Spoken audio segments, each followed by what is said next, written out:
नमस्कार दोस्तों, मेरा नाम है राजेश और क्राइम स्टोरीज चैनल पर आपका बहुत बहुत स्वागत है। दोस्तों, आज मैं आपको अपराध की जिस वारदात के बारे में बताने जा रहा हूँ, वो वारदात आगरा उत्तर प्रदेश में हुई थी। तो चलिए दोस्तों, जानते हैं इस वारदात के बारे में। आगरा के अशोक विहार में नाथूराम अपने परिवार के साथ खुशहाल जीवन बिता रहे थे। उनके 3 बेटे थे, सुशील, वीरेंद्र और नरेंद्र। नाथूराम सेना में सीनियर ऑडिटर थे। उनका बड़ा बेटा सुशील भी सेना में ही था। छोटा नरेंद्र पढ़ रहा था और मंझले बेटे वीरेंद्र की नौकरी पंजाब में बीएसएनएल में लग गई थी। कुल मिलाकर नाथूराम का अच्छा, खुशहाल और आर्थिक रूप से संपन्न परिवार था। लेकिन समय के चक्र के साथ जीवन में बदलाव आते रहते हैं। 14 साल पहले नाथूराम के मंझले बेटे वीरेंद्र की शादी गढ़ी भदौरिया निवासी ओम प्रकाश की बेटी भावना के साथ हुई थी। भावना की 2 बहनें शादीशुदा थी और खुशहाल जीवन बिता रही थी। इनका एक भाई था। वीरेंद्र गंभीर प्रवृत्ति का व्यक्ति था। उसकी जिंदगी की गाड़ी ठीक चल रही थी। भावना ने कालांतर में आयुष और सुभी को जन्म दिया। सब कुछ ठीक था। भावना अपने पति और बच्चों के साथ खुश थी। वीरेंद्र भी अपनी सरकारी नौकरी की जिम्मेदारियां निभा रहा था। लेकिन अचानक काल चक्र अपनी धुरी पर उल्टा घूमने लगा। वीरेंद्र ने आगरा की पंचशील कॉलोनी में अपनी कोठी बनवाई। वीरेंद्र अपनी पत्नी और बच्चों को खुशहाल जीवन देना चाहता था। करीब 3 साल पहले वीरेंद्र का तबादला आगरा हो गया। वो अपने परिवार के साथ पंचशील कॉलोनी स्थित अपनी कोठी नंबर 12 में रहने लगा था। वीरेंद्र बीएसएनएल में जूनियर इंजीनियर के पद पर था। उसकी तैनाती आगरा के बिजली घर स्थित बीएसएनएल ऑफिस में थी। अपने पद के अलावा उसके पास एसडीओ का चार्ज भी था। वीरेंद्र के पिता फौज की नौकरी से रिटायर हो चुके थे। अपने ऑफिस जाने से पहले वीरेंद्र पिता के लिए खाना देने उनके घर पर जाता था। कालांतर में सुशील भी लांस नायक पद से रिटायर हो गए थे, जबकि नरेंद्र बीटेक के बाद प्रतियोगी परीक्षाओं की तैयारी कर रहा था। यानी सभी अपने अपने काम में बिजी थे। एक दिन वीरेंद्र अपनी पत्नी और बच्चों के साथ किसी शादी समारोह में गए। वहां भावना अचानक उस समय एक युवक से टकरा गई। जब दोनों प्लेट में खाना लेकर निकल रहे थे, युवक ने सॉरी कहा। जवाब में भावना ने हंसते हुए कहा, कोई बात नहीं, भीड़ भाड़ में ऐसा हो जाता है, लेकिन आपकी साड़ी में दाग लग गया है। युवक ने विनम्रता से कहा, दाग साड़ी पर ही तो लगा है, धुल जाएगा, बस जीवन पर नहीं लगना चाहिए, भावना बोली। युवक ने भावना को गौर से देखते हुए कहा, अच्छी फिलॉसफी है आपकी मैडम, आपके लिए कुछ लाऊं? भावना को युवक की विनम्रता पसंद आई। वो बोली, हाँ कुछ मीठा ले आइए। युवक आइसक्रीम लेकर आता है। आइसक्रीम देने के बाद वो बोला, मैडम क्या मैं जान सकता हूँ कि आप कहाँ रहती है? मैं पंचशील कॉलोनी में रहती हूँ। भावना ने इधर उधर देखते हुए कहा, अच्छा मैं जाती हूँ, बच्चों ने कुछ खाया है या नहीं? कहकर भावना वहां से चली गई। वो युवक दिल्ली नगर निगम में जूनियर इंजीनियर था। उसका नाम था कपिल। 29 साल का कपिल एक रिटायर अफसर का बेटा था। उसके पिता सूरजभान एफसीआई से रिटायर हुए थे। वो दिल्ली के अशोक विहार में रहते थे। उनका बड़ा बेटा देवेंद्र भी दिल्ली नगर निगम में जूनियर इंजीनियर था। इसलिए कपिल ने देवेंद्र के पास रहकर ही पढ़ाई की थी। कपिल शनिवार और रविवार की छुट्टियों में घर पर ही रहता था। नौकरी मिलने के बाद उसने दिल्ली में किराए पर अलग कमरा ले लिया था। कपिल का दोस्त मनीष कपिल के साथ उसके कमरे में रहकर प्रतियोगी परीक्षाओं की तैयारी कर रहा था। वो बीटेक पास कर चुका था और आगरा की पंचशील कॉलोनी स्थित अपने घर पर आता जाता रहता था। उस दिन शादी समारोह में कपिल और भावना की वो छोटी सी मुलाकात कुछ ऐसा गुल खिलाएगी जिसमें सब कुछ तबाह हो जाएगा। इसकी कल्पना किसी ने नहीं की थी। दिल्ली आने के बाद कपिल ने मनीष को बताया कि आगरा में एक शादी में उसे पंचशील कॉलोनी की एक महिला मिली थी, जिससे उसकी बातचीत भी हुई थी। तुम तो पंचशील कॉलोनी में ही रहते हो, जरा पता लगाना कि वो कौन है। मनीष ने ठहाका लगाया, तूने मुझे क्या जासूस समझ रखा है?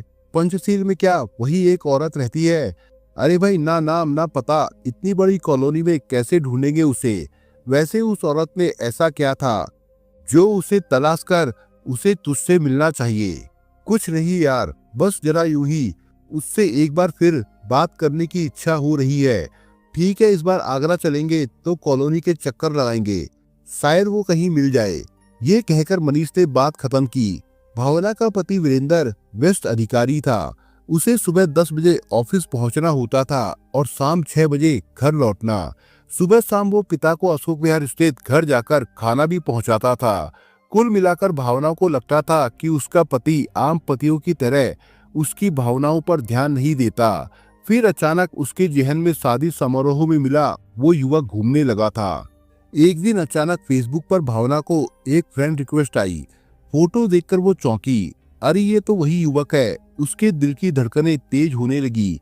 उसने खुद को आईने में निहारा और सोचा उसके चेहरे पर अभी भी कुछ ऐसा है जो किसी भी युवक को उसकी ओर आकर्षित कर सकता है। भावना जानती थी कि वो 39 साल की है और 2 बच्चों की माँ भी है, जबकि युवक काफी कम उम्र का था। समय काटने के लिए दोस्त बना लेने में कोई हर्ज नहीं है। ये सोचकर उसने कपिल नाम के उस युवक की फ्रेंड रिक्वेस्ट स्वीकार कर ली। कपिल बहुत खुश हुआ। उसे मनचाही मुराद मिल गई थी।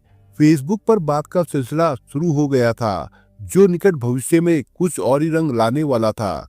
चैटिंग के दौरान एक दिन कपिल ने भावना की एक फोटो पर लिखकर भेजा, आप बहुत सुंदर है। अपनी तारीफ सुनकर भावना का दिल बल्लियां उछालने लगा। उसने थैंक्स के साथ लिखा कि आज तक मेरी किसी ने तारीफ नहीं की। उस रात काम खत्म करने के बाद जब वो पलंग पर आई तो वीरेंद्र एक फाइल देख रहा था। भावना ने कहा, कभी अपनी बीवी के दिल की फाइल भी पढ़ लिया करो। वीरेंद्र हंसते हुए बोला, बताओ क्या है तुम्हारे दिल में? ये तो तुम भी जानते हो कि पत्नी क्या चाहती है। वो बोली, सब तो है तुम्हारे पास, खर्चे के लिए मैं पैसा भी बराबर देता हूँ, जो जरूरत हो ले लो।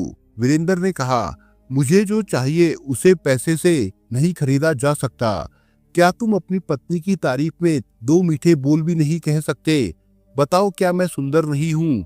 ओह तो ये बात है, वीरेंद्र बोला। कभी आईने में खुद को गौर से देखा है? 2 बच्चों की माँ हो, उनका भी कुछ ख्याल किया करो। तुम जैसी हो वैसी ही रहोगी। तारीफ करने से कुछ भी बदलने वाला नहीं है। अच्छा अब बहुत रात हो गई है, चलो सो जाओ। पति की बातें भावना को चुभ गई। उसने सोचा कि इससे तो अच्छा वो कपिल है जो उसकी तारीफ करता है। धीरे धीरे कपिल उसके दिलो दिमाग पर छाने लगा। दोनों में चैटिंग तो होती ही थी। दोनों ने फोन नंबर और अपना पता एक दूसरे को दे दिया। इसके बाद कभी कभी कपिल छुट्टी लेकर आगरा आने लगा। मौका देखकर वो भावना से भी मिलने लगा। कपिल को ये बात अच्छी तरह से पता चल चुकी थी कि पति और बच्चों के होते हुए भी भावना बिल्कुल तन्हा है। वो वीरेंद्र के साथ खुश नहीं है। कभी कभी भावना कहती, कपिल ये जिंदगी एक जेल की तरह है और मैं खुद को आजीवन कारावास की सजा पाए हुए कैदी की तरह महसूस करती हूँ। तो फिर निकल जाओ ना इस कैद से। नादान कपिल ने सलाह दी। मैं एमएससी पास हूँ, कुछ करके अपनी जिंदगी संवार सकती थी, पर पिता ने मुझे बोझ की तरह उतार फेंका। पढ़ाई के बाद कुछ भी मन का नहीं करने दिया और इस जंजाल में फंस गई। बच्चे पैदा करके उनकी आया बन जाओ और दिन रात घर के लोगों के लिए खाना पकाओ, बस यही जिंदगी है मेरी। भावना की खीज और कुंठा उसके व्यक्तित्व को घेर रही थी और उसका नादान प्रेमी उन शोलों को हवा दे रहा था। दोनों इस बात से अनजान थे कि यदि ये शोले भड़क गए तो सब जलकर राख हो जाएगा। भावना और कपिल के बीच में नाजायज संबंध बन चुके थे। भावना खुद को कपिल की बाहों में सुरक्षित महसूस कर रही थी। वो ये भूल गई थी कि वो उम्र में कपिल से बड़ी है और शादी जैसे बंधन को अपवित्र करके एक बड़ा गुनाह कर रही है। लेकिन कपिल के प्रति उसकी दीवानगी ने उसकी सोच पर पर्दा डाल दिया था। धीरे धीरे समय गुजर रहा था और दीवानगी भरी मोहब्बत के बंधन और मजबूत हो रहे थे। भावना पति और बच्चों की परवाह किए बिना कुछ पाने की चाह में खतरनाक राह पर चली जा रही थी। वीरेंद्र अभी तक इस खेल से अनजान था। बच्चों को भी कोई जानकारी नहीं थी, पर कोई भी गुनाह ज्यादा दिन तक छिप नहीं पाता। ये गुनाह भी नहीं छिप पाया। एक दिन वीरेंद्र ऑफिस से कुछ जल्दी ही वापस आ गया। उसने देखा कि कोई युवक अभी अभी उसके घर से बाहर निकला था। इससे पहले कि वो अपनी गाड़ी लॉक करके उसे पहचान पाता, वो चला गया। वीरेंद्र ने डोरबेल बजाई तो भावना ने दरवाजा खोलते हुए कहा, अरे तुम फिर वापस आ गए। लेकिन सामने वीरेंद्र खड़ा था। पति को देखते ही भावना का चेहरा पीला पड़ गया। वीरेंद्र ने उससे पूछा, कौन था वो? कौन? किसकी बात कर रहे हो तुम? वो बोली, वही जो अभी अभी घर से निकल कर गया है। वीरेंद्र ने कहा, ये क्या कह रहे हो तुम? यहाँ से तो कोई नहीं निकला। तुमने जरूर कहीं और किसी को देखा होगा। चलो आओ, चाय बनाती हूँ। भावना ने बात को संभालते हुए कहा, लेकिन वीरेंद्र के दिल में शक का बीज पड़ चुका था। पिछले कुछ समय से उसे पत्नी का व्यवहार परेशान कर रहा था। अंदर आकर उसने देखा कि मेज पर बादाम काजू की प्लेटें रखी थी। भावना ने वीरेंद्र की नजरों को भांप लिया। उसने कहा, मैंने सोचा कि बच्चों के लिए कुछ बनाऊंगी, अभी अभी निकाले हैं, तुम खाओ, मैं चाय लाती हूँ। ये कहकर भावना किचन में चली गई। वीरेंद्र को समस्या और उसके हल को खोजना था। पत्नी किसके साथ दोस्ती पाले हुए है, ये जानना बहुत जरूरी था। इससे पहले कि वीरेंद्र भावना का फोन चेक करता, भावना ने कपिल की दी हुई सिम फोन से निकाल दी। भावना और कपिल के संबंधों की जानकारी वीरेंद्र को करीब 1.5 साल बाद मिली। तब तक नाजायज संबंधों की बेर काफी बढ़ चुकी थी। इतना ही नहीं, बल्कि दोनों का संबंध खतरनाक मोड़ पर पहुंच चुका था। इधर कपिल के पिता सूरज भान ने उसके लिए रिश्ते की तलाश शुरू कर दी, लेकिन कपिल तय कर चुका था कि भावना ही उसकी हमसफर बनेगी। एक दिन उसने मन की बात भावना को बताई तो वो चौंकी। ये क्या कह रहे हो तुम? मैं तुमसे उम्र में बड़ी हूँ और 2 बच्चों की माँ भी हूँ। ऐसे में मेरे बच्चों का क्या होगा? बच्चे काफी बड़े हैं, उन्हें उनका बाप देखेगा। और रही उम्र की बात, तो तुम्हारी उम्र से मुझे कोई फर्क नहीं पड़ता। तुम तलाक ले लो वीरेंद्र से, कपिल ने साफ कहा। ठीक है, मैं सोचूंगी, भावना ने कहा। इधर वीरेंद्र काफी डर गया था, क्योंकि भावना का रवैया पिछले कुछ दिनों से अच्छा नहीं था। वीरेंद्र जानता था कि वासना से पीड़ित बुद्धिहीन औरत कुछ भी कर सकती है। सुरक्षा के लिहाज से उसने दरवाजों पर लोहे के जालीदार दरवाजे भी लगवा दिए, पर वो ये भी जानता था कि खतरा कहीं बाहर नहीं, बल्कि वो तो उसके घर में ही मौजूद है। वीरेंद्र ने अपने कुछ खास परिचितों को बताया भी कि वो इन दिनों खुद को खतरे में महसूस कर रहा है, पर खतरा कैसा है ये वो किसी को बता नहीं पाया। आखिर एक दिन वीरेंद्र को ये बात पता चल ही गई कि दिल्ली नगर निगम में काम करने वाले कपिल का उसकी पत्नी के पास आना जाना है। ये जानकर वो सन्न रह गया। समस्या को जान लेने के बाद उसका उपचार कैसे किया जाए, ये बात उसकी समझ में नहीं आ रही थी। इधर कपिल इस बात पर जोर दे रहा था कि भावना जल्द से तलाक ले ले, लेकिन भावना जानती थी कि अगर उसने वीरेंद्र से तलाक ले लिया तो संपत्ति से हाथ धो बैठेगी। उसने साफ कह दिया कि तलाक तो नहीं ले सकती, कुछ और सोचो। इधर वीरेंद्र ने भी तय किया कि वो पत्नी पर नजर रखेगा, इसलिए वो जब तक अचानक घर आ जाता। पति की इस हरकत से भावना का गुस्सा बढ़ गया। आए दिन दोनों में झगड़ा होता। दोनों बच्चे सहमे हुए रहने लगे। एक दिन वीरेंद्र ने कहा कि भावना, इस बार तुम अपना बर्थडे सेलिब्रेट करना, मैं तुम्हें एक अच्छा गिफ्ट दूंगा। वीरेंद्र ने ऐसा ही किया भी। उसने पत्नी को एक महंगा मोबाइल फोन गिफ्ट किया। इतना ही नहीं, वीरेंद्र ने भावना के लिए कार भी खरीदी। उसने सोचा कि शायद उसके व्यवहार से प्रभावित होकर भावना सही रास्ते पर आ जाए और दोनों का वैवाहिक जीवन बिगड़ने से बच जाए। पर भावना पर मोहब्बत का नशा इस कदर चढ़ चुका था कि उतरने के लिए किसी बड़ी साजिश का इंतजार कर रहा था। 5 जनवरी 2020 की रात 3 बजे आगरा के एसएन अस्पताल में 2 लोग एक व्यक्ति को जख्मी हालत में लाए। उन्होंने बताया कि वे लोग घायल को पहले साकेत कॉलोनी के प्रशांत अस्पताल ले गए थे, लेकिन उन्होंने भर्ती करने से इनकार कर दिया। तब वे उसे दिल्ली गेट स्थित पुष्पांजलि अस्पताल ले गए, लेकिन हालत गंभीर होने की वजह से उसे एसएन मेडिकल कॉलेज रेफर कर दिया गया है। पूछताछ में पता चला कि वो जख्मी व्यक्ति बीएसएनएल का जेटीओ है। जख्मी का डॉक्टरों ने परीक्षण किया तो मृत पाया गया। पहली दृष्टि में ये मामला हत्या का था, इसलिए अस्पताल प्रशासन ने तुरंत पुलिस को सूचना दे दी। थाना शाहगंज के inspector Arvind Kumar Singh police team के साथ तुरंत अस्पताल पहुंच गए। उन्होंने ये बात उच्च अधिकारियों को भी बता दी। पुलिस ने शव को पोस्टमार्टम के लिए भेज दिया। मृतक को इमरजेंसी में लाने वाले मृतक के बड़े भाई सुशील वर्मा और उनका बेटा प्रशांत थे। पोस्टमार्टम के बाद जो रिपोर्ट आई उससे पता चला कि वीरेंद्र की मौत चेहरे और छाती पर लगे जख्मों और पसलियों के टूटने से हुई थी। पसलियां किसी भारी चीज से तोड़ी गई मालूम होती है। संभवतः हत्या को एक्सीडेंट केस बनाने की कोशिश की गई थी। रिपोर्ट में गला दबाना भी बताया गया था। पूछताछ में सुशील ने पुलिस को बताया कि रात को उसकी भाभी भावना का फोन आया कि वीरेंद्र किसी का फोन सुनकर घर से 7,000 रुपए लेकर पैदल ही चले गए। जब वो नहीं लौटे तो उसने उन्हें फोन किया, लेकिन कॉल रिसीव नहीं की गई। फिर फोन स्विच ऑफ हो गया था। भावना ने आगे बताया था कि किसी परिचित ने 10,000 रुपए मांगे थे, लेकिन घर में 7,000 रुपए ही थे।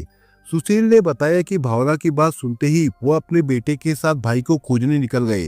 रात लगभग 3 बजे वीरेंद्र जख्मी हालत में घर से करीब 400 मीटर की दूरी पर डीप इंटर कॉलेज के पास खाली प्लॉट के सामने मिले, जिन्हें वो गाड़ी में डालकर ले आया। पुलिस ने सुशील की तहरीर पर आईपीसी की धारा 302 के तहत अज्ञात के खिलाफ मुकदमा दर्ज कर लिया। सुशील ने पुलिस को बताया कि वीरेंद्र किसी को पैसे देने के लिए रात को 1 बजे अकेले ही घर से निकले थे, लेकिन मौका वारदात पर पुलिस को कोई पैसा या मोबाइल नहीं मिला था। मृतक की हत्या जिस तरीके से की गई थी उसे देखकर लूट का मामला तो बिल्कुल भी नहीं लग रहा था। ये बात सुशील के गले भी नहीं उतर रही थी, क्योंकि वीरेंद्र शाम के बाद कभी अकेले घर से नहीं निकलते थे। पुलिस ने फूट फूट कर रो रही भावना से पूछताछ की तो उसने कहा कि उसने पति को अकेले रात में बाहर निकलने से मना किया था, पर वो नहीं माने और चले गए। भावना के हाव भाव से पुलिस को शंका हो रही थी। मामले की जांच का कार्य एसएसपी बबलू कुमार ने सीओ नम्रता श्रीवास्तव को सौंप दिया। शाहगंज थाने की टीम और सर्विलांस टीम को भी इस केस की जांच में लगा दिया गया। इसी के साथ हत्याकांड के खुलासे में एसपी बोतरे रोहन, प्रमोद और उनकी टीम भी लग गई। एसपी खुद इंजीनियर है। सर्विलांस टीम में भी कई इंजीनियर थे। पुलिस ने सबसे पहले मृतक के एक नजदीकी रिश्तेदार से पूछताछ की। उसने बताया कि भावना की कपिल नाम के एक युवक के साथ दोस्ती थी और कपिल का गहरा दोस्त था मनीष। 2 साल पहले कपिल की नौकरी दिल्ली नगर निगम में लग गई थी। वो अपने दोस्त मनीष के साथ किराए के कमरे में रहता है और मनीष का पूरा खर्चा उठाता है। अब पुलिस का फोकस नाजायज संबंधों पर ठहर गया। पुलिस ने कपिल और मनीष के बारे में जांच कर पता लगा लिया कि आगरा की पंचशील कॉलोनी में रहने वाला मनीष राम सिंह का बेटा है, जो एक फैक्ट्री में काम करके परिवार को पालता है। मनीष का एक छोटा भाई भी है। पुलिस मनीष को दिल्ली से ले आई और उससे पूछताछ शुरू कर दी। उधर पुलिस की एक टीम पंचशील कॉलोनी और घटना स्थल के आसपास लगे सीसीटीवी कैमरों की जांच कर रही थी, लेकिन कोहरे की वजह से किसी सीसीटीवी कैमरे में कोई फोटो नहीं आ पाई थी। पर कॉलोनी के लोगों ने बताया कि 5 जनवरी 2020 की रात में वीरेंद्र के घर के पास एक कार देखी गई थी। वीरेंद्र के फोन की कॉल डिटेल्स निकलवाई गई तो उसके फोन की आखिरी लोकेशन कॉलोनी में ही मिली। पुलिस को गुमराह करने के लिए हत्यारे ने फर्जी नाम पते पर एक सिम ली थी। साजिश को अंजाम देने के लिए उसी सिम से वीरेंद्र को कॉल की गई थी। शक होने पर पुलिस ने भावना को भी हिरासत में ले लिया। पुलिस ने मनीष और भावना से सख्ती से पूछताछ की तो उनके टूटने में ज्यादा देर नहीं लगी। इसके बाद कपिल को भी पुलिस दिल्ली से गिरफ्तार कर ले आई। पूछताछ में उन्होंने अपना गुनाह कबूल कर लिया था। पता चला कि अवैध संबंध बरकरार रखने और अपनी अपनी खुशियां पाने के लिए उन्होंने हत्या की साजिश 1 महीने पहले रची थी और उसे 4 जनवरी को अंजाम दिया था। अपनी खुशी और सुख पाने के लिए भावना इतनी अंधी हो गई थी कि उसने ये तक नहीं सोचा कि उसके इस कदम के बाद बच्चों का क्या होगा। योजना के मुताबिक 5 जनवरी 2020 को कपिल अपने दोस्त दीपक की कार लेकर मनीष के साथ रात में आगरा पहुंचा। उस समय रात के करीब 12 बज चुके थे। भावना ने अपने घर का बाहरी दरवाजा खुला छोड़ दिया। दोनों अंदर आ गए।